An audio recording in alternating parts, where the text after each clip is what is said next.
अफगानिस्तान पर तालिबान की जानिब से कंट्रोल हासिल करने के बाद बच्चियों के स्कूल खुल गए। स्कार्फ और बुर्का पहनने बच्चियां स्कूल जाने लगी।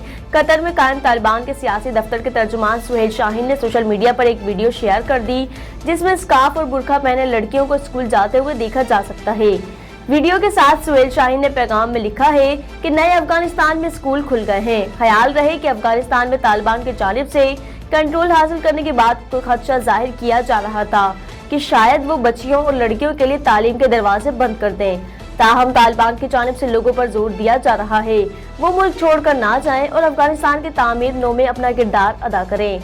इससे कबल सुहेल शाहीन ने एक खलीजी वेबसाइट को इंटरव्यू देते हुए कहा था कि मुस्तकबिल में खवातीन की तमाम शोबों में रिसाई होगी। एक सवाल के जवाब में उन्होंने कहा था कि मीडिया में काम करने वाली खवातीन की मर्जी है कि वो स्कार्फ लेती हैं और या अस्कुद निकाब पहनती हैं।